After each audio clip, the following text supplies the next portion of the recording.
Olá, bem-vindo a mais um podcast da Agência Magnética. Eu estou aqui com o Dr. Vinícius Barros. Bem-vindo, doutor. Obrigada por ter aceito o nosso convite. Eu que agradeço o convite, é um prazer estar com vocês aqui hoje. Gente, olha só, Dr. Vinícius veio lá de Ariquemes para o podcast aqui em Vilhena. Imagina o privilégio, a honra de receber para contar a história por trás do jaleco aqui do Dr. Vinícius. Com certeza, foi uma jornada um pouco longa, né? Mas vale a pena, tenho certeza que vai valer bastante a pena. A estrada tá boa, doutor? Tá boa, assim. Apesar de ser demorado, assim, foi bem tranquilo. E os pedágios já estão funcionando? Estão funcionando. Tá Minha fatura que eu diga, tá tudo lá, bonitinho. Já, olha aí, gente, agora tem pedágio aqui no nosso estado de Rondônia, então já baixa em nova BR-364. E aí já cadastra a placa, já tá tudo ali. Que não vai ter problema, final do mês tá tudo lá. Doutor, conta aqui para a audiência, né, antes da gente entrar na história de fato do senhor, deixa suas redes sociais, onde que você atende? Então, eu atendo atualmente em Ariquemes, no Hospital Monte Sinai, na sede, em Paraná, na gastroimagem, em Jaru, na gastroimagem, e em Cacoal, no Hospital dos Acidentados. Uhum. Então, esses são os locais de atendimento. A minha rede principal é @Dr. Vinícius Pneu, tá? E o site viniciusbarros.com, drviniciuspneu.com.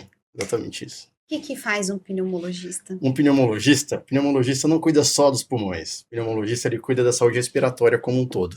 Então, o pneumologista também tem formação em clínica médica, então, em geral, ele tem esse olhar mais amplo para o paciente, vai muito além dos pulmões, mas de todas as vias respiratórias, os coração, né? Na verdade, não o coração como um todo, mas as repercussões que o coração pode ter com as doenças respiratórias, enfim. É um médico que cuida do paciente como um todo, olha o paciente como um todo, focado nos pulmões e nas vias respiratórias. O pneumologista, ele clínica médica é pré-requisito? É, pré-requisito. Há um tempo atrás não era, mas tem alguns anos já em que a clínica médica é pré-requisito para a prova de título de pneumologia, sim.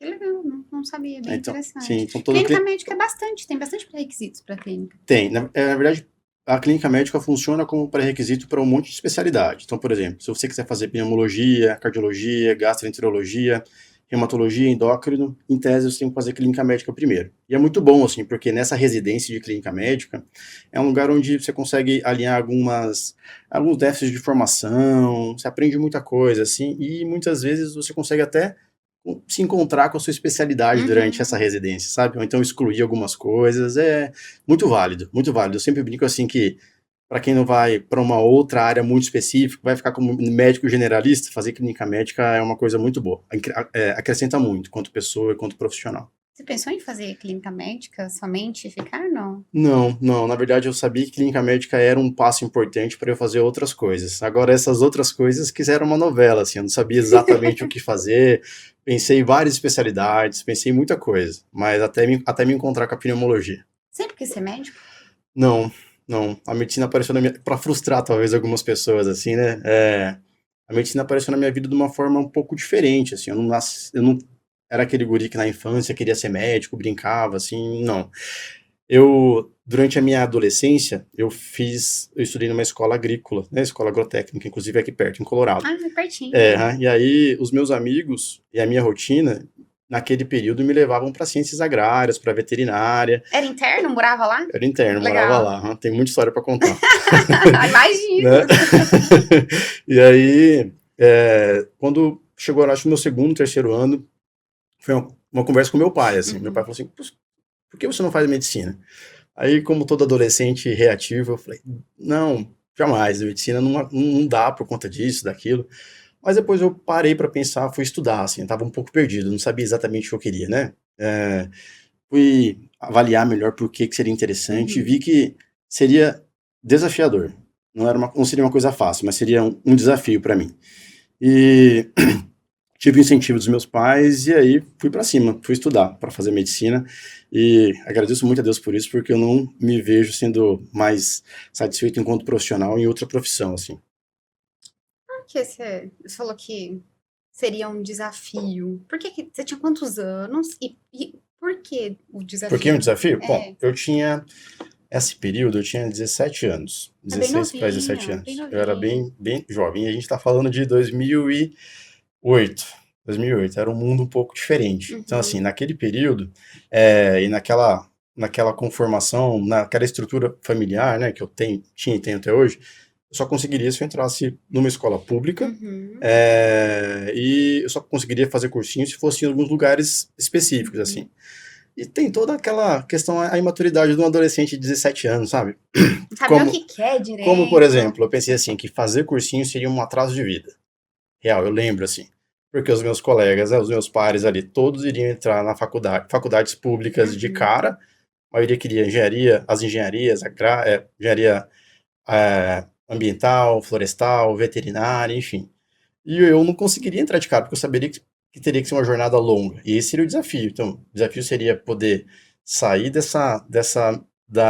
do mesmo traçado ali dos seus colegas, para fazer cursinho e essa vida de vestibulanda é muito complicado, assim, se você Uhum. estuda demais e você não está nem no ensino superior, nem no ensino, no ensino médio, né? Como se fosse perder tempo. Exatamente, mas hoje eu sei que foi muito importante para mim, assim, eu acho que talvez no período da vida, eu acho que foi o período que eu mais estudei, e mais aprendi num curto espaço de tempo, assim, eu me Uhum. dediquei bastante, e deu certo.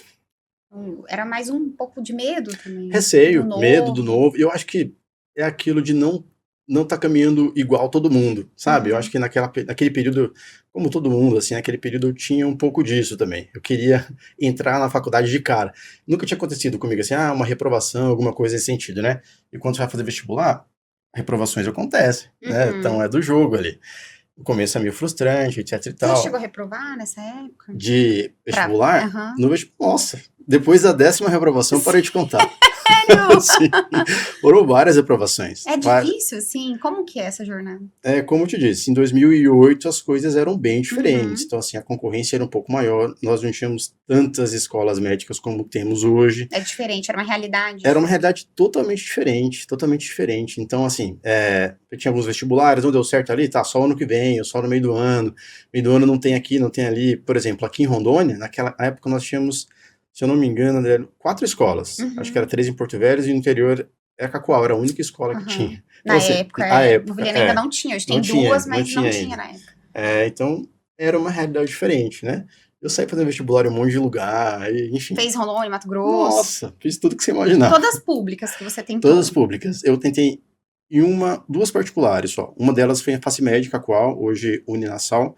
E lá eu passei e Uhum. fiz a faculdade lá, eu Uhum. estudei lá, acabei estudando lá. Inca qual Em Cacoal mesmo. mesmo. Eu me formei lá e até comecei a É da trabalhar lá. casa. Sou assim, sou Da de casa. pertinho aqui. Nasceu aqui, doutor Eu sou Rondônia? rondoniense, eu sou jaruense. Jaruense. Jaruense, né? Nem ligo mais com as piadas, se é 12 é de Jaru. Não, sou de Jaru. É isso Eu aí. não ia fazer, eu fui educada, viu, gente? Não, é isso aí, mas eu tenho. Mas eu pensei, Com todo certeza, mundo com lembra. certeza. Você foi uma boa anfitriã. Mas eu nem ligo, nem ligo. Acostumou com a... Sim, eu acho que, sei lá, é uma lembrança talvez carinhosa com a nossa cidade. Eu tenho o maior orgulho de ser de Jaru. Uhum. Jaru tem alguma particularidade, assim? Particularidade, olha, Jaru é uma cidade que está muito bem posicionada geograficamente no estado, está bem no centro. É um lugar onde, como todo estado, o agro é muito forte, né? Tanto o gado de corte como a bacia Uhum. leiteira naquela região é muito forte. E nos últimos anos a gente também tem um curso de medicina lá, que está funcionando Eu não agora. sabia, Jaru tem medicina também, que Tem legal. medicina, se eu não me engano, a primeira turma vai entrar no 4º ano agora Ah, em bem abril. recente. Super Nossa, recente. é mais um curso, então. Mais um curso. Eu confesso que eu não sei contar quantos cursos a gente temos assim no estado, mas lá, Aumentou bastante, lá então. nós temos uma escola que é a Finca também, que eu acho que é a mesma que tem aqui Uhum, também, é a né? mesma. E eu acho que é isso. Jaru é uma boa cidade. Eu suspeito para falar, mas é uma excelente cidade para Sua se morar família também. mora lá ainda? Meus pais moram lá. Meus pais Uhum. moram lá ainda. Como que era a sua relação familiar com os seus pais? Por exemplo, você saiu de casa para estudar ensino médio em Colorado. Isso. Da onde que veio isso aí de Jaru ou pra Colorado estudar? Foi uma loucura, assim. Eu apareceu essa possibilidade de ir para uma escola agrotécnica e me falaram que era uma excelente escola. Assim, ó, é o melhor ensino médio do estado. Falei, cara, nossa, é o melhor, meu Deus. Eu tinha alguns colegas e uma colega específica que a gente estava estudando para isso. Só que naquela ocasião eu tinha certeza que meu pai não ia deixar, porque ele acha, por várias coisas, né? Talvez eu, como pai hoje, pensaria duas vezes, assim, mandar um Uhum. filho para tão longe. É, E de cara ele ficou um pouco receoso, ele falou que não. Você foi Mas meio conservador ou não? na verdade ele tinha um pouco de medo de sair de casa, assim, tão cedo, Cuidado. imagina. E outra coisa, a gente não tá, por exemplo, a 50, 100 quilômetros. De Jaru pra lá, nossa, eu acho que são uns 500, 600 Por quilômetros, aí. alguma coisa nesse sentido. É longe. É bem longe. É bem longe, é bem longe. Mas fiz a prova, passei, e aí, nesse caso, foi minha mãe intercedeu junto ao meu pai ali, conversou com ele, falou, ó, você quer ir mesmo? Vai. Aí eu vim com a cara e com a coragem. Aprendeu a viver? Nossa, eu acho que foi os 3 anos, assim, talvez que eu tenha evoluído mais rápido, assim, na minha vida, assim, porque... você tá com vários outros colegas morando no mesmo lugar, assim, é muito desafiador também, mas a gente aprende muitas coisas interessantes. Eu aprendi muito, assim, no internato, então eu acho que foi super válido. Super válido. Gostei de ter ido. Uma outra coisa também é que a gente faz amizade pra vida inteira, assim. Legal. Eu sempre brinco que quando a gente tá, talvez, num bar, momentos legais, momentos felizes, é muito legal você fazer amizade. As amizades duram. Em momentos, assim, que você tá, né, períodos que você fica no fundo do poço, sem saudade de casa, enfim, uns consolando os outros ali, eu acho que a gente faz amizade ainda mais sólida. Então eu tenho uns Só tem vocês, digamos então assim. eu tenho uns bons amigos dessa época, assim, que é pra vida, isso é muito bom. Acho Aos muito legal. finais de semana você voltava pra casa ou não? Era diretão? Eu ia pra casa, feriados prolongados e férias. Nossa, Só 2 isso. vezes por ano. Acho que tinha um feriado no primeiro semestre, dependia muito do ano. Então era talvez um feriado no primeiro semestre, talvez 1 ou 2 no segundo, quando emendava. Ia do quê? De ônibus, Pô, de carro? Carona. Carona. Eu cheguei a pegar carona na BR pra ir É pra bem casa. comum pra ir. Até hoje os Até alunos. hoje eu Aham. não tô muito mais nessa área aqui, mas aí a gente pegava carona e naquela época a gente colocava o uniforme da escola pra Era mais mostrar, rápido. né? Aham. Nossa, por vezes eu chegava mais rápido de carona do que de ônibus. É porque daí demorava. Sim, né? quando eu falava pros meus pais que eu ia de carona, nossa, Tem todo o eles, perigo da eles ficavam estrada. muito enfim. bravos, assim, me reprimiam, etc e tal, né?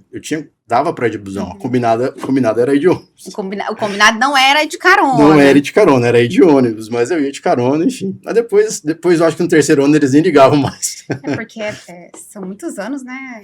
Assim, pegando carona e ônibus. São 3 ou 4 anos. 3, naquela época o ensino médio eram 3 anos, então foram 3 anos, assim, 3 anos pegando carona com frequência. Geralmente a ida era carona, a volta, geralmente eu vinha de ônibus, porque aí saía no horário que queria, etc e tal, saía lá à noite, amanhecia já aqui em Vilhena, então era mais prático, mais prático.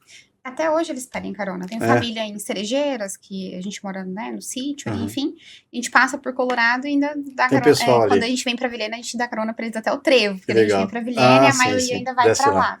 Nossa, Ou pro Mato Grosso, porque tem muitos alunos ainda. Tem gente do Mato Grosso ainda? Tem bastante legal. gente do Mato Grosso. Eu lembro que naquele período tinha gente de Campos de Julho e alguns lugares ali. Mas eu não sabia que ainda tinha uma demanda Legal, boa. doutor. Assim.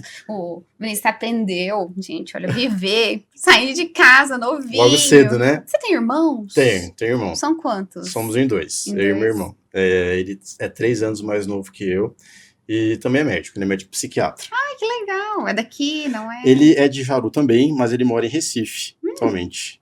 Dr. Leonardo. Bem longe. Bem longe, bem longe. Gosta da praia, pôr de galinha. Ele todo dia ele posta ele na praia lá, correndo, jogando tênis, alguma coisa nesse sentido.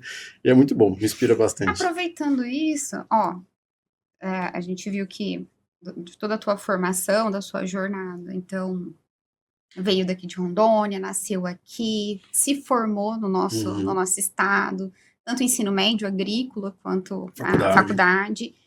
E por que veio a pneumologia? Da onde que, pessoal, eu vou... Você sempre quis ir para essa área? Se não fosse pneumologia, qual outra área seria? Então, na primeira residência, na clínica médica, eu tive um desafio que na clínica médica você vai passando em especialidades a cada mês, a cada rodízio. Então você vê várias especialidades, geral. Então assim, você como residente de clínica médica, você passa cardiologia, gastroenterologia, pneumologia. E cada um que eu passava, eu falei, não, acho que agora eu quero ser cardio. Não, acho que agora eu quero ser gastro. Toda hora eu gostava de um. Não, e assim, falei, tô confuso. Só que aí eu passei uns 6 meses querendo ser nefrologista. Que é de rim? É de rim, E aí, o motivo era porque enquanto eu passava no rodízio de nefrologia, era um ambiente muito legal, muito bacana, assim, já tinha uma discussão muito leve, que a gente aprendia muito, todo mundo se juntava ali, era um ambiente muito, muito bacana, assim, Uhum. apesar da própria nefrologia como si. Mas depois eu mudei de ideia, e aí teve várias coisas. Conversando com o chefe preceptor do pronto-socorro, ele me sugeriu, etc e tal, mas tem uma coisa, meu pai tem asma. Eu tive asma na infância, na verdade tenho, mas está em período de remissão. Uhum. E aí, pensando nas possibilidades, isso me ajudou também um pouco, assim, a decidir, sabe? Além do mercado. Naquela época eu vi que a pneumologia ainda era uma área que não tinha tantos profissionais aqui na região. Eu falei, opa, peraí, eu acho que pode ser uma coisa legal. Você já E queria voltar, então? sempre. Eu acho que desde o começo, assim, eu queria fazer tudo o que eu precisasse fazer, mas eu queria trabalhar, atuar aqui. Uhum. Mas para ficar perto da família, por uma questão de Tudo. Acho que mercado? tudo. Envolvia tudo, assim. Na verdade, em primeiro lugar, assim, acho que esse foi um estado, assim, que foi muito generoso com a minha família, assim, e comigo também, né? Uhum. Tudo que a gente tem, né? E é um estado muito promissor também. Eu sempre pensei que me apresentar aqui como um bom profissional para todo mundo que mora aqui é bem melhor do que as pessoas precisarem ir para outros lugares, né? Então, isso é uma coisa legal. Mercado de trabalho também. Então, assim, Rondônia é um estado onde o mercado de trabalho médico ainda ele é bastante promissor. E a minha família que mora aqui. Então, assim, juntou tudo, sabe? É um Juntou tudo. combo. Um combo, um combo. Então, foram os pontos principais, assim. E aí, vim pra cá de novo. A vinda também foi uma coisa meio complicada, foi no meio da pandemia ali, etc e tal. Mas precisei dar um passo pra trás para poder vir pra cá, mas foi a melhor coisa que eu fiz, assim. Eu gosto muito. Também que eu vim. Uhum. Isso foi em 2020? 2020. Eu, eu tive um período de transição entre julho e outubro de 2020. Aí, outubro, eu vim de vez, assim. Aí, vim lá pra Jaru mesmo, comecei a trabalhar. Naquele período era mais UTI mesmo, né? A demanda de UTI era muito maior. Consultório quase não tinha. A gente passou um período onde nem podia ter atendimento de consultório, né? Por Por conta conta da da pandemia. pandemia. E aí, depois as coisas foram se organizando. Acabou a pandemia, comecei a atender melhor. E tô aí Uhum. até hoje. Da onde que você fez residência? Em que Eu local? fiz clínica médica na Universidade Estadual de Londrina, na UEL, Uhum. 2 anos, Paraná? Paraná, isso. E pneumologia eu fiz na Universidade Federal do Mato Grosso do Sul, em Campo Grande. Legal. Então eu fiz 2 anos lá, terminei e já comecei em Campo Grande mais 2 anos. 4 anos. São 4 anos ali, né? 2 Somando anos, cara. as duas residências. Somando as duas são 4. E como que é o interno de residência de pneumologia? Como que é a prática ali pra... A prática do residente, assim, né? Aham. Olha, o residente de pneumologia sofre, mas eu tive um grande privilégio de estar no lugar onde a lida assim, com os residentes era muito humanizado. Assim. Então, meus chefes eram muito legais, muito queridos. Assim. Eu acho que eles até entendiam também que eu não era exatamente de lá. Então, às vezes me dava uma colher de chá quando eu precisava vir para cá, quando tinha algum evento para mim poder participar. Família, enfim. Família. Às vezes, quando a minha família ia para lá, eu conseguia negociar alguma troca ali, etc. Então, era bem tranquilo. E aí, primeiro ano a gente passa muito em enfermaria, principalmente, né? Então, e consultório. Então, ambulatório, Nossa, muita coisa, assim, sabe? chega a enjoar. Olha, no final do primeiro ano você tá quase um pneumologista já. E no segundo ano a gente passa em outras rodízios também, que é UTI, laboratório de função pulmonar, que é para avaliar exames, avaliação de sono, então avaliar polissonografia, coisas desse tipo. E a gente também tem um estágio em um ambulatório de infectologia, né, para avaliar doenças pulmonares infecciosas, né, por exemplo, paracoccidioidomicose, tuberculose, histoplasmose e outras coisas. É muito legal, eu sou suspeito para falar, mas é Gosta muito da legal, área. é muito legal. É bem puxado, como toda residência, né? Mas é bem bacana, a gente aprende muito. Legal. Vamos dar uma pausa aqui no podcast. Esse podcast está sendo patrocinado pela Farmácia Americanas, farmácia de manipulação aqui da região de Vilhena. A Farmácia Americanas, ela atende todo o Cone Sul, aqui de Rondônia, então Colorado, Cerejeiras, Cabixi, Pimenteiras, Corumbiária, assim como o interior do estado do Mato Grosso. Tem ali a região de Comodoro, Campos de Julho, Sapezal, Pons de Lacerda. Se você precisa de medicação manipulada, né, doutor Vinícius? Os manipulados, aí você é médico que assiste o podcast, recomenda para os seus pacientes, porque manipulação, e aí o doutor Vinícius tem até mais autoridade para falar, que eu tenho uma forma certa, correta de se Não é, não é qualquer armazenar. lugar, né? Com certeza. Processar, embalar, etc. Até o produto de origem ali, né? Então isso é muito importante. Qualidade é importante. Sim, e a farmácia americana tem esses pilares, todos de qualidade, então tem a biossegurança de lá, embalar todo o ambiente climatizado, que isso é importante ali para o bom armazenamento e condicionamento das medicações. Eu vou deixar o link do WhatsApp da Farmácias Americanas aqui na descrição desse grupo. Então vai lá, chama o João, chame a equipe e veja certinho como funciona a entrega aí para sua região. Vamos lá, doutor Vamos Vinícius? lá? Vamos Vamos continuar voltar? nosso bate-papo aqui? Vamos lá. Doutor, ó, pneumologista, né? Você me contou um pouco o que faz, o que é a especialidade. Vamos falar então de cigarros, que deve ser assim várias perguntas que você deve responder sobre cigarro. Fumar realmente causa mal e a gente sabe que causa, que isso não precisa ser nem Nenhuma novidade. nenhuma novidade, mas a que ponto?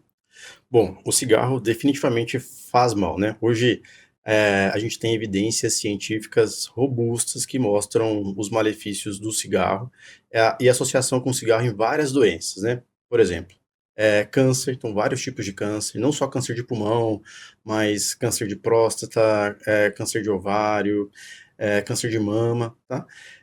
E também uma série de outras doenças não relacionadas à neoplasia, né? O cigarro também está correlacionado com isso. Então, por exemplo, doenças cerebrovasculares, AVC, infarto agudo do miocárdio. Então, tudo isso são doenças em que fumar o cigarro contribui muito, e é um fator causal mesmo, tá? E hoje a gente tem não só o cigarro, né, mas a gente tem outros derivados aí da nicotina que também vêm para causar mal parecido, semelhante com o cigarro convencional. Que seria os pods da vida. Exatamente. Qual que faz mais mal? Narguile, pod ou cigarro? Olha, essa é uma pergunta muito frequente também. E aí, talvez até um pouco tendenciosa, né? Às vezes as pessoas quando perguntam assim... Tal coisa. Então, por exemplo, quem fuma cigarro pergunta, querendo ouvir, será que o pod é pior? Mas eu sempre respondo assim, todos são muito ruins. Todos são muito ruins, tá? Do ponto de vista, o cigarro, ele é ainda pior por conta da fumaça mesmo. Então, isso pode causar uma série de doenças pulmonares, tá? Mas os cigarros eletrônicos também tem uma série de substâncias, apesar de não ter combustão, não ter fumaça, tem uma série de substâncias, como a glicosaminas, outros sais de nicotina, né, e outras substâncias semelhantes, que causam dependência também, e outras substâncias que podem causar doença pulmonar aguda também. Então, assim, é ruim também. Os dois são muito ruins, tá? Você pode ter o azar, talvez, de fumar o pod 2, 3 vezes e ter uma doença pulmonar fatal. A gente tem relatos, né, de pacientes em que isso aconteceu. Então, a ideia é assim, se houver dependência ou vício, procurar o pneumologista ou a avaliação médica para caminhar, tentar, na verdade, cessar o tabagismo. Isso é o mais importante, independente de qual seja o tabagismo, né, se é o cigarro convencional ou o cigarro eletrônico. Dentro da sua residência, teve alguma história relacionada a fumantes que te marcou de alguma forma? Olha, eu acho que da minha residência não, mas tem da prática clínica, do consultório. Naquele período eu ainda não tinha um plano específico para os pacientes que queriam fumar, né? Mas eu avaliei uma paciente em que o filho de uma outra familiar, estavam se formando em medicina naquele período, e ela queria parar de fumar há bastante tempo, tinha tentado várias vezes, mas nunca tinha conseguido, né? E ela estava numa fase, a gente chama de fase de ação mesmo, é quando o paciente ele tem a consciência que o cigarro faz mal e ele está preparado para trabalhar isso, para parar de fumar mesmo. Quando a gente vai, só abrindo parênteses, quando a gente tenta trabalhar ou cessar o tabagismo para pacientes que não têm essa consciência, não adianta. Então a abordagem é outra, assim, a abordagem é tentar mostrar para o paciente realmente que faz mal, tentar apresentar para ele isso.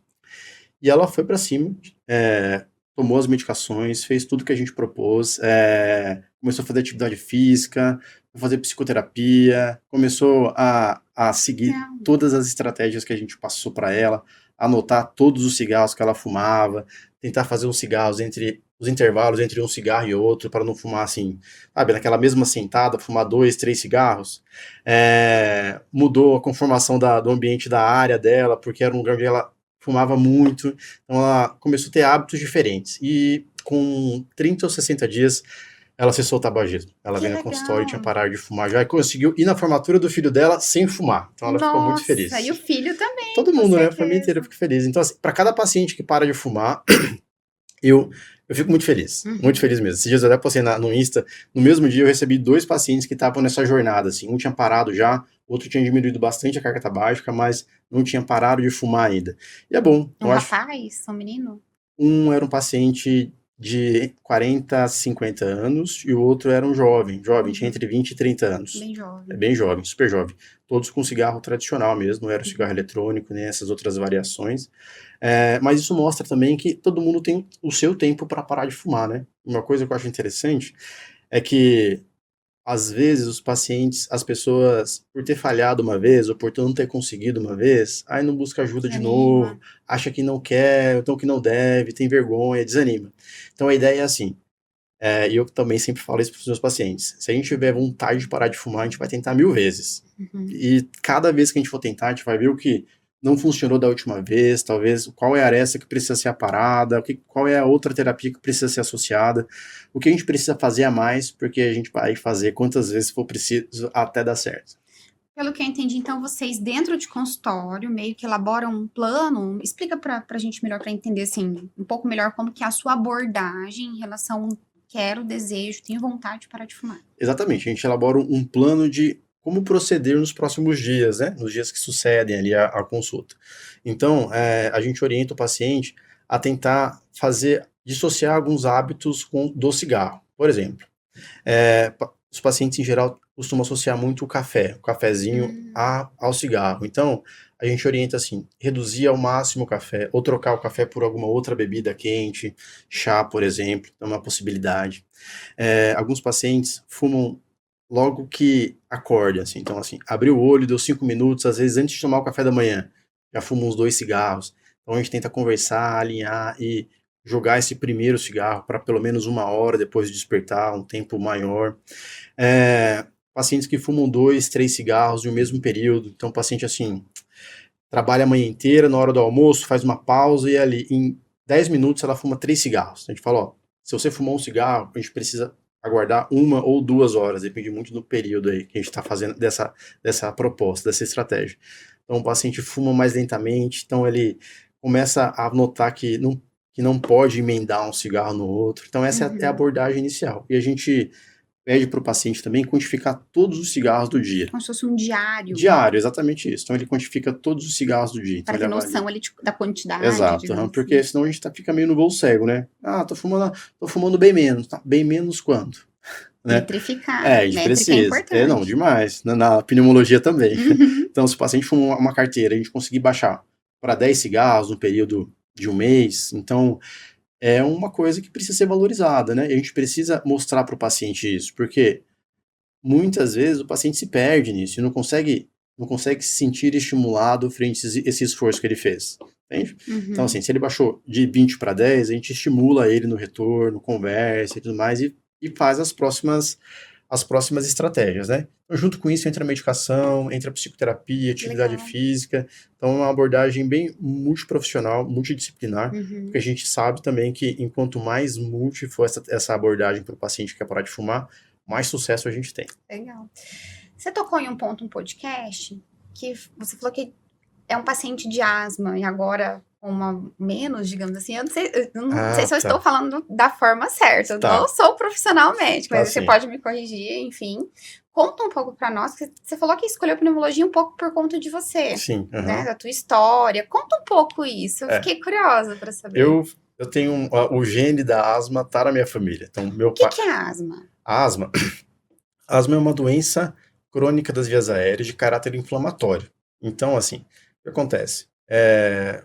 Por alguns gatilhos, a membrana interna ali das vias aéreas, dos brônquios, ela acaba ficando mais inflamada e acaba aumentando a produção de muco. O que acontece? Então é como se fosse, para poder exemplificar melhor para todo mundo que está assistindo, assim, é como se fosse a pia da cozinha da sua casa meio que entupida, sabe? Então o fluxo não passa direito. Nesse caso não é de água e sim de ar, né? Quando o fluxo não passa direito, não passa bem, não passa fluido e laminar, a gente precisa fazer mais trabalho para respirar. Então a gente precisa puxar o ar mais fundo, fazer um esforço maior para respirar. E os sintomas são bem variados, depende muito do paciente e em que momento dessa asma que a gente está falando. Mas pode ter tosse, falta de ar, cansaço, pigarro, às vezes sibilo, né, que é um chiadinho no peito. Então é bem amplo assim os sintomas. E a asma é isso. Na minha infância eu tive asma, né? É, apesar de não ter sintomas no momento, o que acontece? Até os 10 anos, eu tive sintomas, 10, 11 anos, depois a asma entrou em remissão. E essa é uma evolução normal da asma. Boa parte das pessoas que têm asma na infância tem asma durante um período, aí, por conta de uma maturação do sistema imunológico, a asma tem uma tendência a entrar em remissão, ou seja, some, tá? Uhum. E aí, às vezes confunde com remédio X, Y, Que uma deu conduta certo, que deu certo. Às vezes outras coisas acabam levando crédito, mas é a evolução natural da asma, tá bom? Uhum. Não tem uma idade certa, mas em geral acontece isso, no final da infância, começo da adolescência. E eu estou nesse momento, entende? O que acontece é que em algum momento existe a possibilidade da asma voltar. Então, assim, depois de algum quadro infeccioso, depois de alguma infecção, alguma exposição, a asma pode voltar. Então Então, não assim, é cura. não é cura, é remissão. Toda pessoa que teve asma mesmo, ela tem uma tendência a ter asma, de novo. Então, a atenção é importante, né? Mesmo para quem não tem sintomas agora. Isso que é importante. Qual foi o tratamento que foi realizado contigo na infância? Pois é, eu entrei também num grupo, num exclusivo grupo de pessoas assim que acaba não tendo um diagnóstico muito preciso, sabe? Então, hoje você consegue ver por conta da profissão. Isso. Então, assim, foi depois que eu comecei a estudar isso que eu vi, assim, falei, cara, eu tinha asma e meus pais não sabiam que eu tinha asma e rinite alérgica. Rinite alérgica, que é uma outra sistema imunológico. Eu tenho rinite. Quem tem rinite tem alto risco de ter asma, né? É uma possibilidade. Então, rinite eu tinha sintomas, assim, muito evidentes mesmo. E depois sumiram também. Mas os sintomas de asma foram meio que negligenciados ali, então eu tinha aqueles sintomas, mas não tive um contato assim com o médico naquela ocasião para me tratar exatamente como quem tivesse asma, né? E aí sumiu, os sintomas sumiram, mas eu sei que ainda hoje às vezes eu sinto alguma coisa, geralmente depois de algum quadro gripal, eu fico com um pouquinho de falta de ar, cansaço. Tem teste para saber? Conta para as mamães aqui desse podcast. Tem teste, tem várias mamães que assistem, tenho certeza que vão gostar. Para avaliar se tem asma, é só clínico, tem algum exame? Os exames ajudam muito no diagnóstico, mas o diagnóstico é, em sua maioria, clínico mesmo. Então, por exemplo, nas criancinhas, criança muito pequenininha, em geral, antes dos 4 anos, 4 a 6 anos, a gente costuma não dar o diagnóstico de asma, porque a história ainda não está muito bem estabelecida, sabe? Mas são crianças que podem desenvolver asma. A gente pode chamar a doença dela depois de um tempo de asma, né? Uma coisa interessante é que parte dos remédios que a gente usa para as crianças que têm sintoma respiratório, em geral são os mesmos que a gente usa para asma. Então a gente começa a tratar ali e vai observando. O que acontece? Pode ser que uma criança de 3, 4 anos tenha uma infecção aguda, uma bronquiolite, que não tenha asma, tenha sintomas durante um período e nunca mais tenha sintomas. Então isso pode acontecer. Outra coisa é que uma criança da mesma idade tenha sintomas com 3, 4 anos e começa a ter sintomas recorrentes. E os sintomas pioram com determinadas exposições, etc e tal. Aí, assim, a gente fecha o diagnóstico de asma, é uma coisa que precisa ser recorrente. Os exames ajudam sim, mas ajudam a avaliar se o paciente tem alguma hiperreatividade, ajudam para avaliar a função pulmonar, ajudam para ver se o paciente tem IgEs, imunoglobulinas, que fazem a gente pensar em doenças alérgicas, ou avaliar a quantidade de eosinófilos séricos, que faz a gente pensar numa linha inflamatória. Quanto nome difícil, gente. Pois é. É difícil. Mas é para diagnosticar, porque, pelo que eu percebo, assim, é um diagnóstico bem clínico, enfim, mas tem certa individualidade, particularidade ali de olhar cada caso. A apresentação da asma, ela é muito variada, muito variada. Inclusive, isso não para criança, mas mais para os adultos. Tem muita gente que fala assim, não, eu tô com uma tosse aqui, mas não é asma que eu não tenho falta de ar. Mas calma, tem asma que se apresenta só como tosse, né? Que asma tosse variante, a tosse variante da asma. Então a apresentação clínica é muito variada mesmo. Aí o pneumo que já está treinado, assim, para poder valorizar talvez aquele sintoma, avaliar melhor, mas é isso. O diagnóstico vai muito da conversa, avaliação física e os exames também. Legal. Sabe que você falando esse nome, eu comecei a rir, porque falando esse nome, esse monte de nome difícil, assim, eu lembrei de algumas gravações que a gente faz com os clientes da agência, que daí de vez em quando eu falo assim, olha, você não vai gravar lá para os médicos ouvirem, não, no teu perfil. Você vai falar com o paciente, com as pessoas, porque né? eu brinco que eu gosto de trabalhar com médico, e médicos são pessoas inteligentes, né? Então são pessoas muito inteligentes, assim. Então é fácil lidar. Você explica, entende, é muito tranquilo. Mas quando a gente vai gravar enfim, os roteiros e tal, eu sempre falo isso, você grava pros pacientes, e que isso fique bem claro aqui para todos os médicos que estão ouvindo o perfil. Não julgo o coleguinha por falar mais leigo. Sim, não adianta falar uma linguagem que os seus pacientes não vão entender, né? Inclusive, se eu falar difícil demais, você fala, epa, volta aqui, volta, explica de novo. Porque... E não é porque quer falar difícil, é porque é rotina. É normal, é habitual, a gente entra meio no automático ali, então aí você, às vezes você não consegue você precisa entrar numa parte técnica em alguns momentos, etc. Mas a gente vai desenrolando da melhor maneira que der aqui, pra todo mundo entender. Mato Grosso do Sul. Residência em Mato Grosso do Sul. Sim. Como que foi morar lá? Bonito. Nossa, bonito. Chegou em Bonito? Eu já fui lá. Você já teve lá ou não? Nunca fui. Bonito faz muito jus ao nome, porque é um lugar lindo, assim. Lindo. É incrível. Nossa, o Brasil é tão grande, né? Tem tanta coisa bonita mesmo, assim. Bonito tem um monte de... O ecoturismo é muito forte, né? Então, grutas, rios, corredeiras, de água cristalina, assim. Então, é lindo. É lindo mesmo. Eu super recomendo, inclusive, para quem não conhece Bonito, conhecer. Tem o que lá, pra assim, uma dica? Lá tem muito...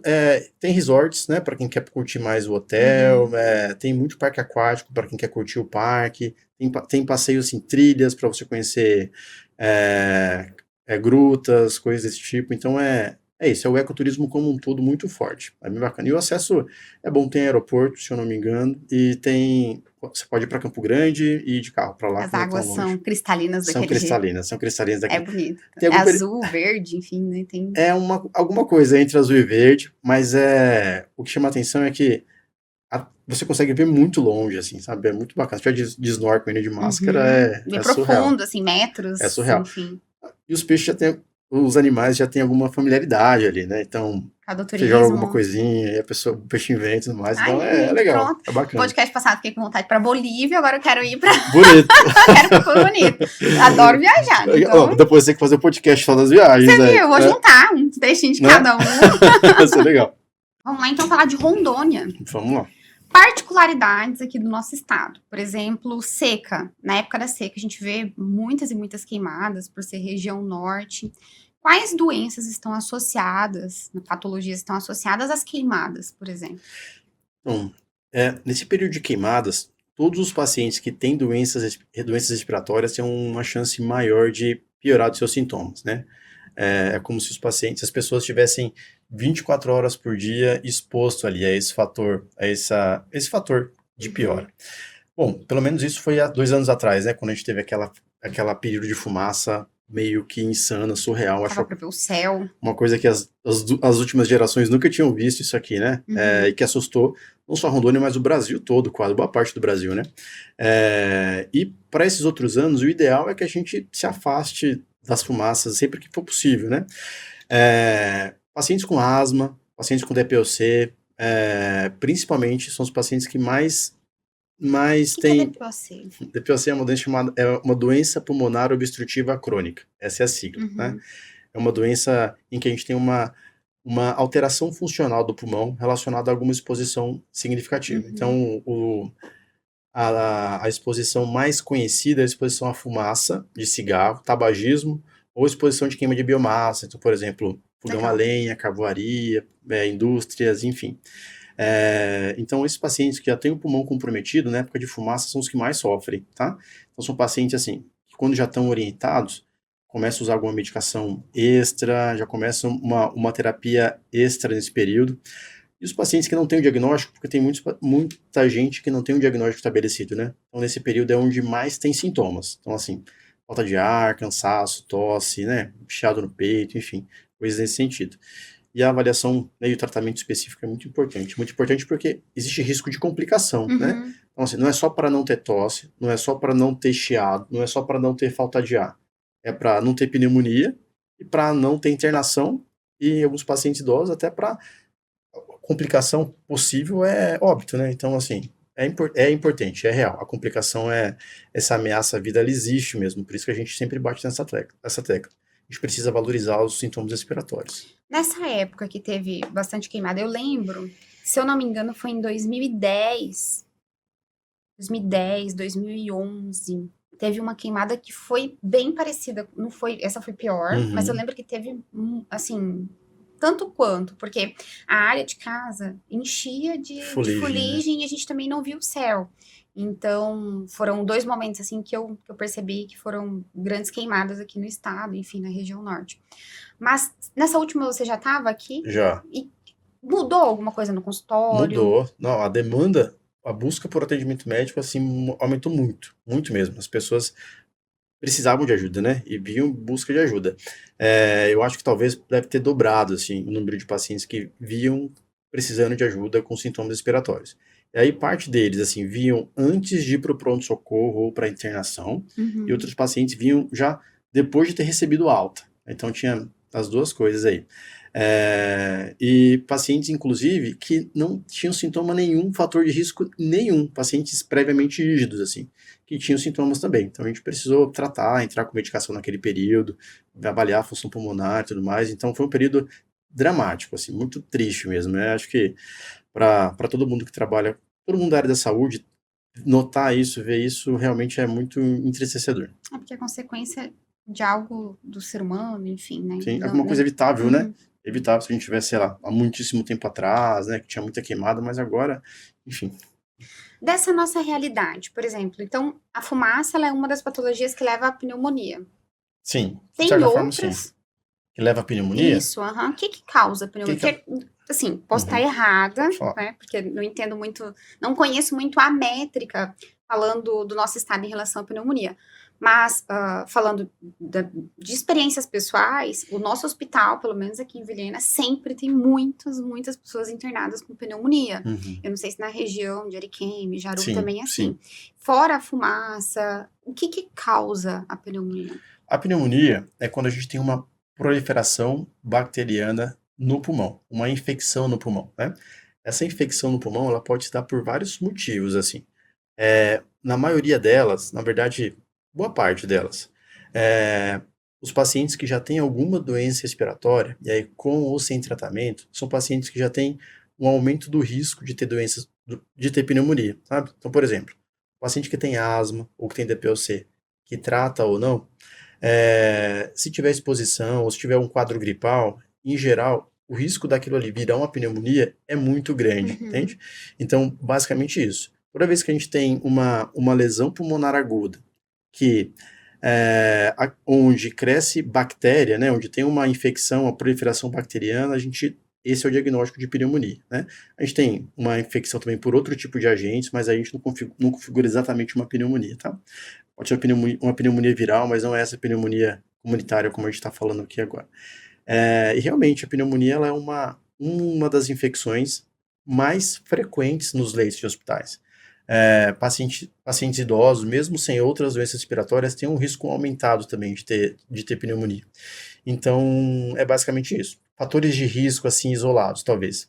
Doenças respiratórias prévias, então, idade, né? Pacientes com maior idade, acima de 60 anos, paciente com várias outras comorbidades, por exemplo, doença colagenose, uso de imunobiológico, ou então com outras doenças cardíacas.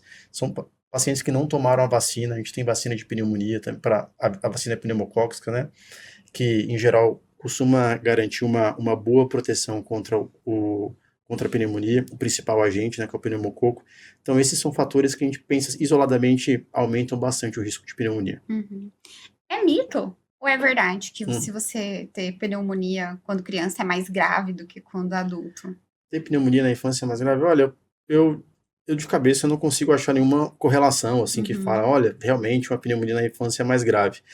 Não consigo. Mas o que é verdade, por exemplo? É verdade que infecções em crianças, gestantes e idosos são infecções que costumam cursar com maior gravidade, né, em geral, assim, então, pneumonia, uma infecção de pele, até uma infecção de via aérea superior, a chance de complicação é maior. Talvez possa ser alguma coisa relacionada a isso, né? Mas eu não tenho nenhum dado assim específico. Fala assim, a pneumonia na infância, na criança, costuma piorar mais ou morre mais. Pode ser mito mesmo. Pode ser, mas tem essa relação. A frequência pelo menos aumenta. E daí são a tríade, né? Idoso, Gestantes e crianças, que têm imunidade mais frágil. Tem ainda consequência desse período, hoje, 2025, 5 anos após pandemia? Tem sim. Bom, então só para pegar lá do começo sua pergunta. A pandemia foi triste e trágico para todo mundo, né? Para a gente que estava ali, né, dentro da UTI, cuidando dos pacientes, pronto-socorro, tem para os profissionais de saúde como um todo, tá? E eu quero deixar bem claro, não só os médicos, mas enfermeiros, fisioterapeutas, psicólogos, assistente social, enfim, toda a equipe. Foi muito complicado, várias coisas novas se apresentavam nesse período, né? Eu lembro que talvez o que foi mais difícil para mim é ter que dar notícia de óbito, às vezes sem falar com a família, por telefone, ou então dar boletim médico por telefone. Tudo uma coisa que a gente não foi treinado para isso, mas a situação pedia isso. Então, e outra coisa que é as pessoas não conseguirem velar os seus familiares. Então, para mim, não ter uma despedida, assim, sabe? Eu acho que isso foi muito trágico, com quem viveu isso, né, na pele, assim. Então, naquele período, a gente foi pro fundo do poço mesmo, né? A gente teve mortes a centenas, dezenas de milhares de mortes. Como foi isso pra você? Para mim, foi bem complicado. Foi bastante difícil, assim. Eu tentei me cuidar o máximo que eu pude, mas eu acho que o que pode ter sido para mim um fator facilitador é que eu não precisei ficar em casa. Então, como profissional da área de saúde, eu trabalhava muito, muito. E eu gostava de trabalhar, porque eu estava trabalhando, assim, sabe? Tava ajudando, tava na linha de frente. Tava na linha de frente, Mas para mim o que foi difícil, inclusive me ajudou nesse período de voltar para Rondônia, é porque meu pai teve Covid. Meu pai tem asma, teve Covid, já tinha 60 e pouquinhos anos. E aí nesse período eu tava longe. Eu parei para pensar, falei assim, eu estudei uma vida inteira para ser médico. Eu estudei uma vida inteira para ser pneumologista. Eu consegui ajudar dezenas de pessoas durante a pandemia. E meu pai tá lá no interior de Rondônia com Covid, eu não posso estar do lado dele para poder ajudar. E aí eu falei, eu sou cara, formado uau. numa área que pode ajudar, E aí de assim, certa deu forma. assim, Travou. deu caos na minha cabeça. Eu Eu fiquei imagino. assim. E meu pai não estava tão ruim a ponto de ter que ser transferido, mas enfim. Eu lembro que eu conversava com meu pai por telefone, no repouso da UTI, eu voltava pro salão da UTI, e assim, tinha pelo menos uns 5 pacientes com o mesmo perfil do meu pai. Doença respiratória prévia, idade maior de 60 anos, talvez uso irregular de medicação, e aquilo me amedrontou muito, assim, eu falei, cara, que loucura. E aí foi aí que a semente do preciso voltar Desejo. começou a brotar. Eu falei assim, não, preciso estar lá. Eu sempre brincava assim, que de Virina a Porto Velho, em qualquer lugar eu tô em casa. Porque é bem ali, né, pra quem mora tão longe, é pertinho. Então nesse período eu comecei a pensar assim, a gente saiu do período de pandemia, né, então o OMS decretou que a pandemia acabou, né, por conta das vacinas principalmente, e agora a gente tem sim questões relacionadas, tem pessoas que... Mas o que acontece? A proporção, quando a gente compara o que a gente vivia na pandemia para agora, assim, é outra coisa, é outra realidade. As pessoas atualmente já têm alguma imunidade, porque já tomaram vacina, né? Então, o curso da doença é um curso mais ameno, e os sintomas costumam ser um pouco mais amenos, em geral, de maneira geral, tá? É claro que tem um caso ou outro em que a doença se manifesta de uma forma um pouco mais grave. E uma outra demanda, talvez outro perfil de pacientes, são pacientes que têm um crônico, que tiveram Covid na fase aguda, com sintomas intensos ou não, mas tem sintomas de crônica, que é fadiga muscular, astenia, falta de ar, cansaço também, que também precisa de atenção. Então a gente tem esses dois perfis de pacientes, sabe? Então, resumindo assim, a gente tem um cenário parecido com o da pandemia? Não temos. Então, assim, a pandemia, graças a Deus, a gente já saiu da pandemia. A gente precisa tomar cuidado? Sim, creio que sim, tá? Mas agora as proporções são outras, é uma demanda um pouco diferente, dá para fazer com calma. Não tem nada a ver com. Mas a gente tá aí cheio dos vírus respiratórios. Tem alguns cuidados que a gente pode ter para para se afastar um pouco desses vírus, porque tá tendo na cidade demais. O meu marido tá em casa lá, com febre, todo dengoso, porque, gente, não tem jeito, é gripe, não chega a ser falta de ar, mas é um vírus Cansaço, né? que deixa a pessoa mais lenta, com a respiração mais fadigada, enfim. Nesse período de muita chuva, doença infecciosa viral é muito frequente mesmo. Tem sim alguns... Então, na chuva aumenta. Olha, aí é que tá, isso frustra muito, às vezes, pais, mães enfim, inclusive teve um pai de uma garota no consultório que nem voltou mais do retorno depois que eu falei isso. Agora quero ouvir. Mas é assim, olha, a chuva em si, só a chuva em si não aumenta a possibilidade de você ter gripe, tá? Talvez se você tiver infecção e aí talvez tiver aquela exposição, pode contribuir, sim, tá? Mas só a chuva em si, não, tá? Então é um mito. É um mito, esse é um mito, tá bom? E talvez evitar ambientes onde tenham outras pessoas infectadas, né? Então, se você tiver com sintomas gripais, o ideal é colocar máscara, e aí é mais por uma questão de consciência coletiva mesmo, né? Para você não diminuir a possibilidade de outras pessoas naquele ambiente ter infecção também. É muito difícil a gente, talvez, ficar afastado, ficar em casa, né, mesmo tendo resfriado, assim. Então, usar a máscara no trabalho é uma possibilidade, tá? E uma coisa que veio com a pandemia, e eu acho que veio para ficar, assim, é o álcool em gel, né? Então, o álcool em gel é uma coisa que ajuda bastante. Higienizar bem as mãos, sempre quando tiver contato com outras pessoas. Academia, limpar bem os equipamentos, deixar o equipamento limpinho pro coleguinha. Lembrar que a gente leva sempre a mão no rosto, né? Então, a chance dessa infecção é muito importante. Então, manter as mãos bem higienizadas, e a vacina. Então, manter as mãos higienizadas, usar máscara, são coisas que com certeza diminuem o risco de infecção, ou talvez até aceleram um pouquinho os dias de sintomas ali. Chuva, e aí agora quero ouvir uma opinião. Eu tenho rinite, né? Você tem rinite? Eu nasci com rinite, coitada da minha mãe quando eu era criança, porque até ela descobrir que era rinite, ela sofreu muito. Eu lembro que eu tava na casa dos meus avós, né? E eu não consegui dormir na casa dos meus avós, porque a farmácia estava fechada, não tinha onde comprar, imagina isso, eu tinha 7 anos de idade. E minha tia morava próxima. E quem lembra de naftalina, né? Eu não consigo sentir o cheiro de naftalina. E não é um cheiro porque eu não gosto, é um cheiro que me dá alergia. Então, é que você não quer, você eu espirro conta, né? muito e coça muito o nariz. E aí eu lembro que minha avó colocava lá as naftalinas no guarda-roupa, enfim, e eu não conseguia dormir, a casa muito fechada, com poucas janelas, enfim. Já tinha rinite, já tinha um diagnóstico na época. E aí a minha mãe falou, não, eu vou ter que levar essa menina pra casa da minha irmã. E eu fui, literalmente, tive que sair da casa da minha avó lá, com os trouxinhas, e fui dormir na casa da minha tia. Só que, eu como paciente, eu vejo que a chuva, ela colabora, mas não é a chuva, é o mofo. Isso faz sentido? Faz sentido sim, tá? Eu sou solidário com você nisso, porque eu também tinha rinite na infância, tá? Eu tenho alguns sintomas, mas a infância era muito cruel pra mim. Como é que você fez pra parar de ter, assim, diminuir? Depois eu vou te passar uma medicação. Eu quero. Marcar uma consulta aqui com o Dr. Vinícius pra ele tratar a rinite também. E aí, eu lembro que quando a gente viaja em famílias, a gente ia em feiras, né? Feiras que tinha muito artesanato, roupa. Nossa, pra mim era o caos, assim, porque machucava meu nariz.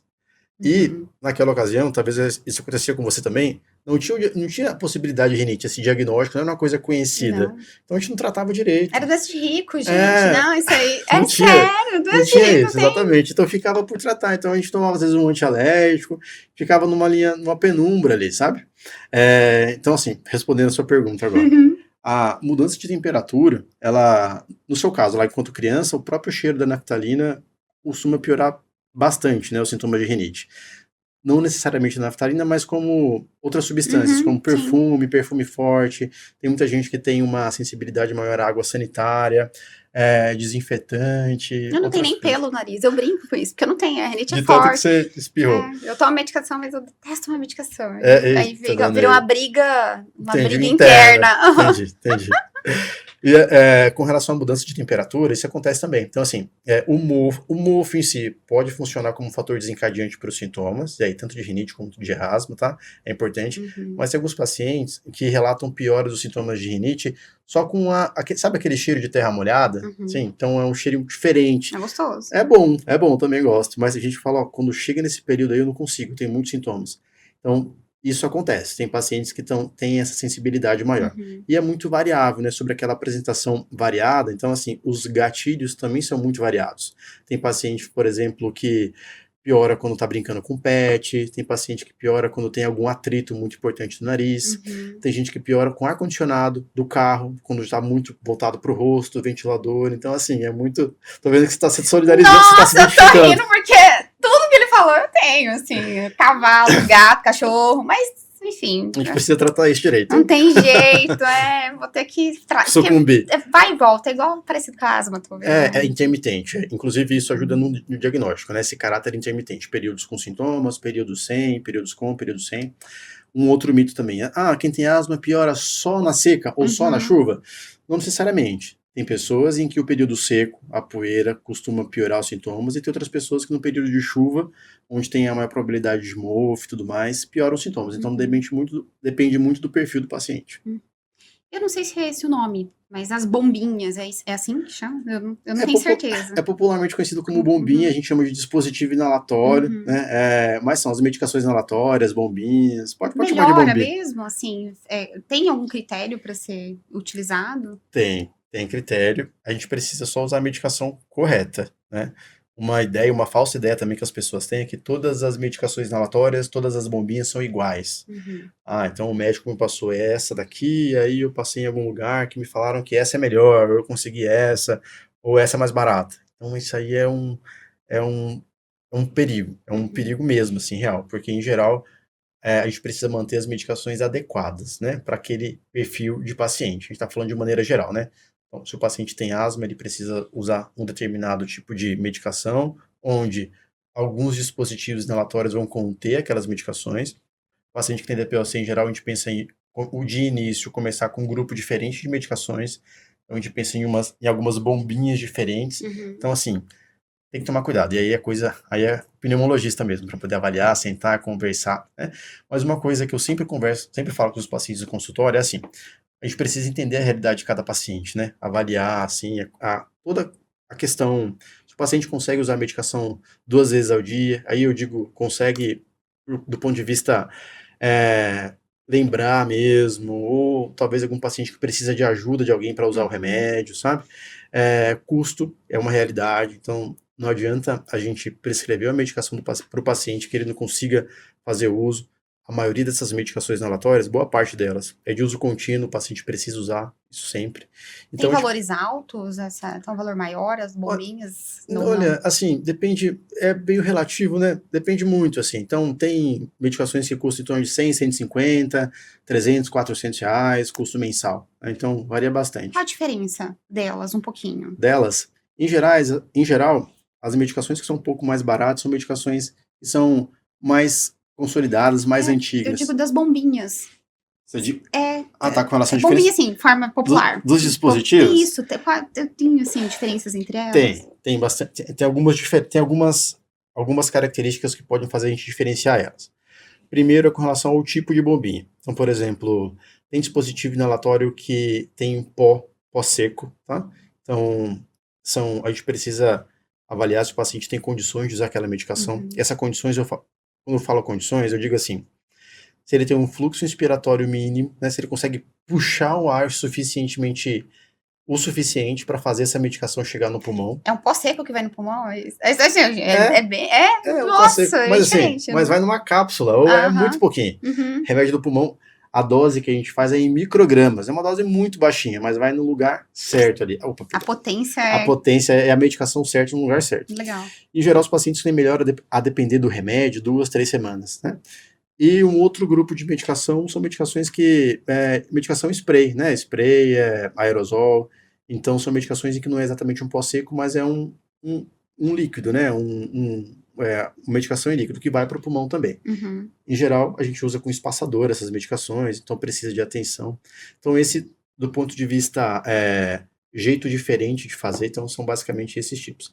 Para ser bem resumido, assim, na verdade, cada um tem um monte de subgrupo ali, Tem que fazer consulta, não tem jeito. não é que Não tem a não fórmula é propaganda, não é merchan, não é nada, porque realmente precisa. precisa analisar cada caso, enfim. Ó, por exemplo, veja bem, uma medicação muito boa que tem um broncodilatador e um corticoide inalatório, são duas medicações dentro. Assim. Então, um remédio que vai aumentar o tamanho do brônquio, diminuir a inflamação do brônquio lá, ela é muito bem-vinda na asma, ela é necessária na asma, mas na DPOC não é a primeira escolha, não deve ser a primeira escolha. Tá?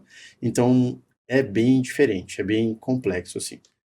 Mas, enfim. Então, lembrar, eu acho que talvez de mensagem mais interessante é assim, não troque a sua medicação por outra medicação.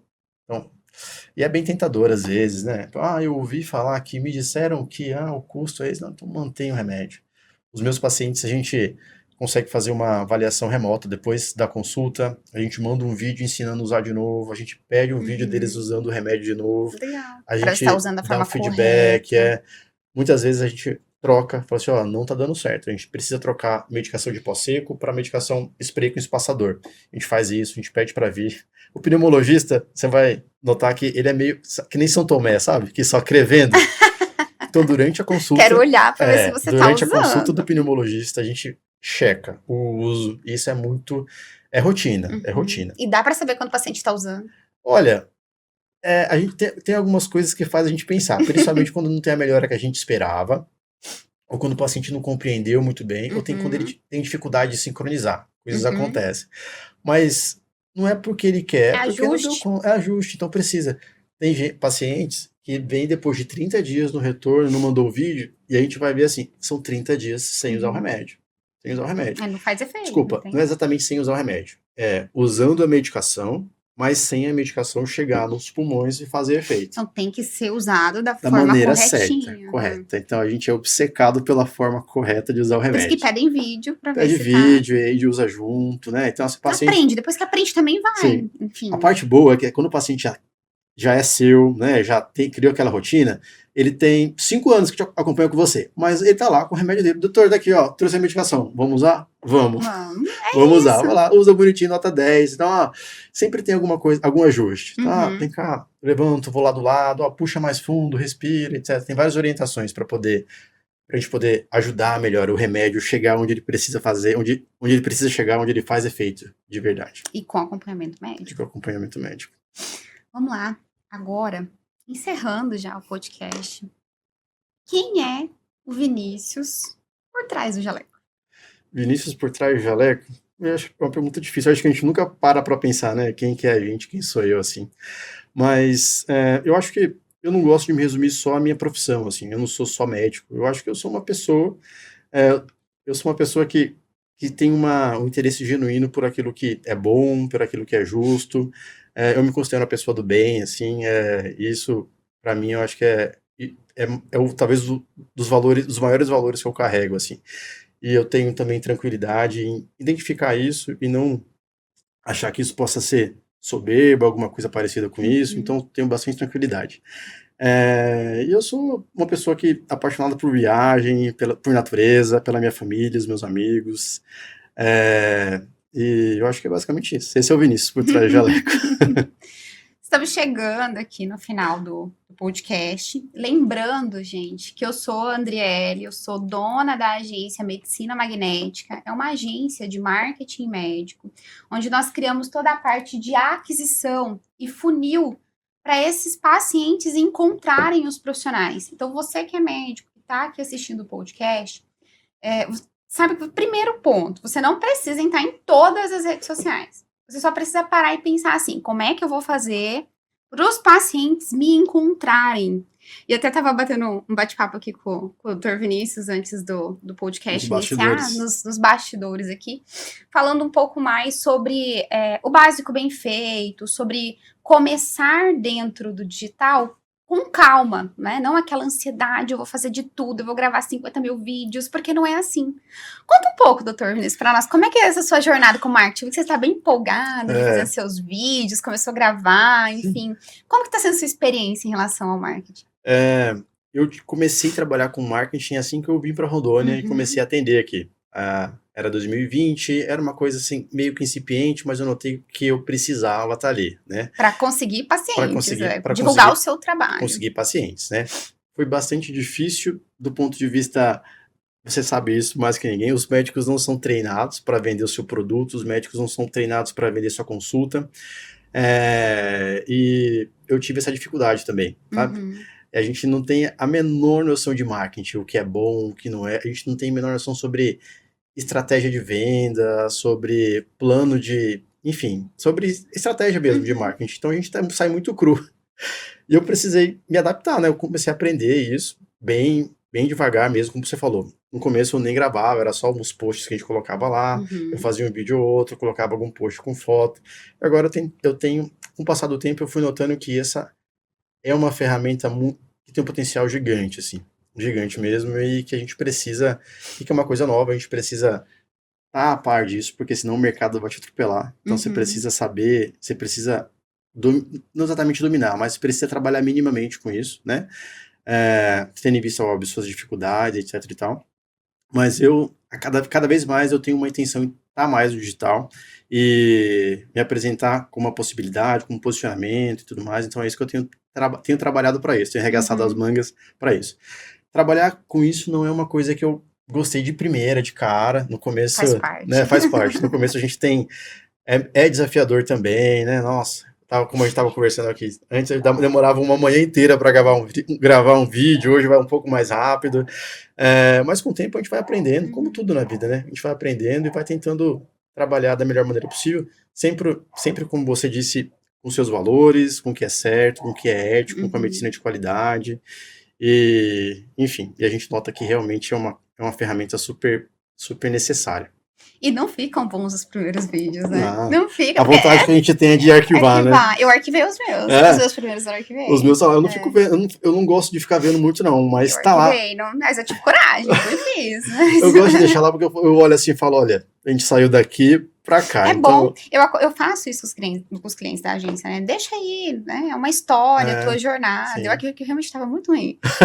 Muito ruim mesmo. Assim, essa é a qualidade da câmera, enfim. Mas tem que ter coragem, né? Tem, porque. E não tem como ficar bom. Nada que você faz de primeiro fica bom, né? Bom. Então, pelo menos reconheça, olha, não ficou do jeito que eu gostaria, posso melhorar isso. Mas também não fica reassistindo sempre, não. Deixa lá. Porque a função fim, eu tive uma reunião semana passada, e eu falei isso nessa reunião, é exatamente a informação. Tem uma frase que é minha, ninguém me copia, que eu vou patentear essa frase, que é assim, se você não se posiciona, você vai ser posicionado por alguém. E o digital, principalmente ali no meio de saúde, não só médicos, mas no meio de saúde em geral, veio muito com essa pegada de charlatanismo, de venda o tempo todo, de você tem que engolir isso, 6 meses para isso, te devolvo o seu dinheiro se você não conseguir X resultados. E ele veio com essa pegada grande, até com base científica, às vezes um pouco diferente, né? Não tão aquela base científica que é comprovada, enfim. E, infelizmente, tem alguns profissionais que são assim, é uma minoria, fique claro, tá? É uma minoria, mas existe. Mas se existe um mercado que precisa ser dominado, entre aspas, né? Porque não é todo mundo que quer, que deseja estar no digital. Mas se é um meio de comunicar as pessoas, de levar informação para as pessoas, ele precisa ser explorado por bons profissionais. Que os profissionais bons também estejam lá e também debatam, e também retruquem, e também falem. Porque isso é se posicionar. Teve uma médica aqui no podcast, a doutora Simone, que ela falou assim, que se posicionar ter autoridade não é agradar todo mundo. É exatamente isso. Quando você se posiciona, você incomoda outra pessoa.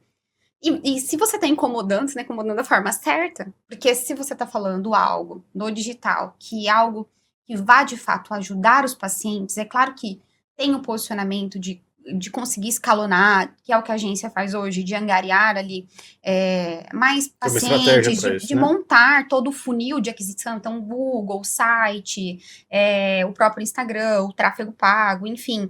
Mas não é só sobre isso. Também tem propósito em estar no digital. E eu vejo muito isso em ti lá. Obrigado. Muito, muito. Vejo assim que você quer, de fato, mostrar, levar conhecimento para as pessoas, que tem solução, que aquela doença pode ser tratada. Exatamente isso que você falou. Se a gente não domina, se a gente não aparece na internet, ele vai ser tomado por outras pessoas, né? Talvez que usam como uma excelente ferramenta que é para, enfim, para várias coisas que não necessariamente seja levar informação de qualidade, coisas de qualidade mesmo, né? Uma das minhas dificuldades em entrar para o digital mesmo, de verdade, era essa correlação que as pessoas tinham, ou talvez que eu tinha, em que o marketing estava muito relacionado com um trabalho não tão honesto, assim, né? Ou então uma estratégia de venda muito apelativa, então aquilo Que existe até hoje. que existe até hoje. Mas, dentre os mentorias que eu fiz e tudo mais, o que eu notei? Exatamente isso. Se a gente não toma conta disso, a gente vai deixar as outras pessoas ter voz. Então, assim, o lado negro da força, algo oculto da força, né? A força vai acabar tomando isso. E não é legal. Não é legal. Então, enquanto os bons médicos, a gente tem essa ferramenta para poder mostrar informação de qualidade, né? Informar, levar informação para os nossos pacientes.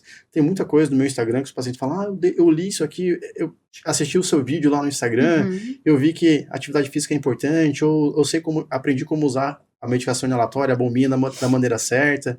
Então, isso é legal, é bacana. Aí você começa a notar, falou, peraí, o bem, né, o benefício disso é muito maior do que vender, ter uma agenda cheia, mas sim informação, é uma extensão do seu consultório. Salva vidas. Salva sim. Né? E outra coisa, não adianta fazer de uma maneira, se você fizer sozinho, é muito difícil as coisas começarem a dar certo, né? Ter ajuda para isso, ter alguém para poder trabalhar com as estratégias de marketing, né, tráfego pago principalmente, o que postar, quando postar, o que está em alta agora, o que faz sentido, o que não, entender para quem você está postando, né? Então isso é importante. Não é só colocar a cara lá e vamos, precisa ter uma assessoria para isso, ajuda para isso, né? Acho que isso é importante. Outro ponto que o Dr. Vinícius falou em relação a isso é a métrica. Lembra que a gente falou que ela tem que metrificar, metrifico lá a quantidade dos leads, das medicações. É a mesma coisa, a gente quantifica a quantidade em relação aos leads. E essa metrificação ela não é feita de toda forma. Hoje à tarde eu enviei uma planilha para uma pessoa, e eu dei a planilha, depois eu posso até disponibilizar. Se você é médico, está assistindo, me chama lá no direct que eu disponibilizo para vocês também. Mas é uma planilha de CRM muito simples. E nessa planilha, a gente usa para os clientes da agência, porque assim, existem vários sistemas de CRM e complexos até, enfim. Tem vários, RD Station, enfim, tem uns... Tem a Como também. Tem a Como, ela é mais ela é um CRM, mas ela vai muito mais para a parte de atendimento. Tá. Sim. Esse CRM, ele não é só um suporte de atendimento, ele é uma metrificação de fato. Por exemplo, eu tenho uma das coisas que existem lá na planilha, é muito simples, tá? Então, assim, o que eu falo não precisa ser um bicho de 7 cabeças. Tem CRMs? Tem, mas um CRM bom, ele vai estar num valor de precificação mensal acima de R$400. E às vezes para uma clínica, para 2, 3 médicos, ou um consultório com um médico só, é um investimento que não vale a pena, assim. Não tem um volume, assim, de 50 mensagens diárias, que normalmente são clínicas maiores. Então, uma planilha serve. E é claro que a secretária tem que ter tempo de ir lá e anotar da forma certinha. No final do dia, anotar tudo bonitinho. Sim, porque é processo de venda. Sim. É um dos processos de vendas que é implementado. Então, tem lá, nome de quem atendeu, telefone, mas a parte mais importante que eu queria falar é da onde que vem esse paciente. Como que ele te conheceu? Conheci do site, conheci do tráfego. Indicação. Exatamente. E o que a gente faz hoje dentro, né, da agência, eu não sei como outras pessoas trabalham, mas nós fazemos dessa forma, que é a forma que eu acredito, é a forma que eu já venho há anos estudando, aplicando, metrificando, é entender que tudo se resume a empilhamento de funis. Então, por exemplo, eu adoro falar disso, vou tomar o podcast, não é o objetivo, tá? Porque a gente tá nos finalmente aqui.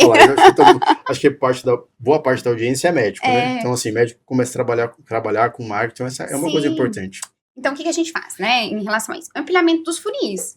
Então, a indicação não veio de marketing. Eu ouço bastante isso. Calma, respira, não é bem assim, né? Você indica o Nicolau lá. Eu indico o Nicolau pro Dr. Vinícius. Onde que o Nicolau vai buscar a tua autoridade? Dentro do digital. Sim. E aí vai vir site, Google Meu Negócio, porque ele precisa digitar lá, dar um Google e ser encontrado. Então, é um empilhamento de funil que você vai trabalhando um em outro até fazer dar certo. E isso requer, sim, investimento de tempo, investimento financeiro, investimento de tampar o buraco, porque conforme a roda vai indo, você vai organizando, assim, é como se Organizando, fosse um trem, você vai ajeitando o trilho Aham. até dar certo. É Então, dinâmico, né? isso. Então, nessa planilha, a gente consegue entender de onde esses pacientes estão vindo. Ah, tá vindo mais do Instagram do que do Google Meu Negócio. E aí, aonde que vai investir o maior valor em tráfego? Porque são plataformas diferentes. Uhum. Ah, eu invisto mais no Instagram. Não, mas o Google tá funcionando melhor aqui. Então, a gente vai investir melhor em Google. Para poder gerir melhor esse recurso aí, né? Nas Sim. campanhas, para onde que vai mais. Tem uma ciência, né? Não adianta só Não. acordar e falar, ah, quero fazer isso. Faço. E dá trabalho, porque a secretária tem que ir lá anotar, Fazer bonitinho, e é né? todo dia, porque no Sim. final do mês a gente precisa ver, por exemplo, Tem que estar comercial. digno, né? Porque às vezes assim, perdeu um dia, perdeu um paciente aí, né? Acaba com toda, né, a magia da coisa. Sim, ó, eu não gosto desse lado, assim, muito persuasivo. Eu sou formada em letras, em comunicação, então tem linguagem, persuasão, tem copy, tem muita coisa que envolve essa parte de comunicação, enfim, de venda. E aí, eu não sou muito fã desse marketing muito persuasivo, muito invasivo, né? É meu estilo, eu sei que tem outras empresas que trabalham dessa forma, mas não faz o meu estilo. Porém, se tem 50 pessoas entrando em contato, e dessas 50 pessoas, uma agendou, tem um problema de venda. Tem uma coisa errada. Pode não ser a persuasão, não, mas pode ser um follow-up que não foi feito. E como que vê isso? Se muitas vezes o profissional médico está dentro do consultório, atendendo a função fim, que estudou para isso. É por isso que eu brinco que todo médico, às vezes, não é empresário. E é onde entra esses funis para ajudar. Mas, enfim, o papo rendeu aqui. Quer acrescentar uma coisa, doutor, em relação a isso? Acho que é isso que você falou. Tem essa possibilidade, né? Esse segmento importante. E alguma ferramenta, né? Ou CRM, ou uma planilha para poder te ajudar a trabalhar melhor com esses leads que estão chegando e poder investir é importante. Mas é importante, assim, é interessante que você consiga avaliar isso enquanto empresário e tudo mais, mas do meu ponto de vista é alguma coisa que você precisa ter alguém do seu lado. Tem que ter. Tem que ter alguém do seu lado. Porque, facilita, encurta caminho. Sim, é um excelente investimento. Você contrata o conhecimento da pessoa. E aí você fica no consultório, enfim. Fazendo sua função lá, né? Porque é a função que só você faz enquanto médico, né? Mas o tráfego pago é uma coisa muito, muito importante. Uma coisa que você falou faz todo sentido, assim.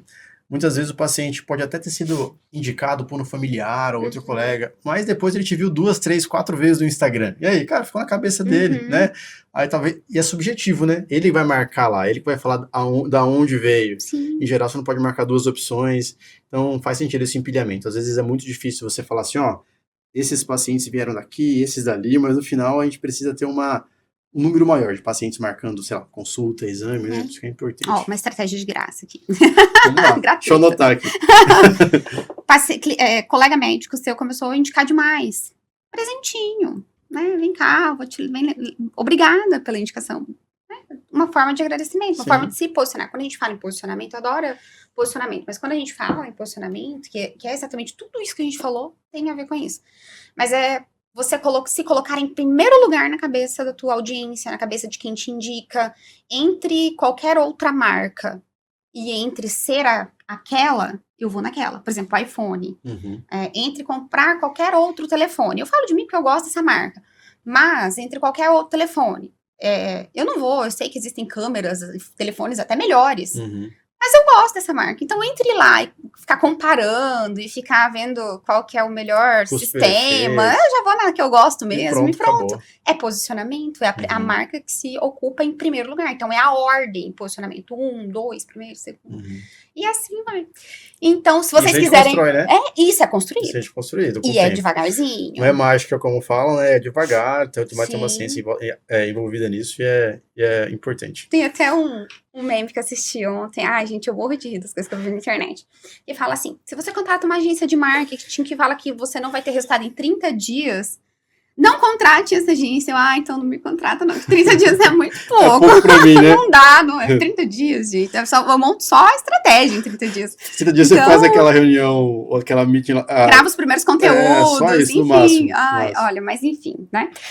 Então, se você é médico, tá aqui assistindo, chegou até agora, me manda lá um direct, eu te mando a planilha, o doutor te manda também. Com certeza, vou te mandar. Pode usar, não tem problema. E entre em contato com a agência, eu faço uma reunião contigo sem compromisso, para você entender como é que funciona aqui os bastidores da agência, que a gente dá um spoiler, mas é só um spoiler, é muita coisa que tem por dentro. Doutor Vinícius, obrigada. Eu que agradeço pelo convite, tá? Pelo convite, pela atenção. Precisando de outras ocasiões, pode me convidar, que vai ser um prazer estar com você aqui de novo. Prazer é todo meu. Você será muito bem-vindo novamente. Agradeço ter vindo de outra região para cá, conhecer Vilhena, conhecer o podcast, conhecer a gente, não é, Nicolau? E bom retorno também para você. Que abençoe a sua volta. Amém. E estamos aqui. Muito Amém. obrigada. Amém. Obrigado. Obrigado mesmo, de verdade.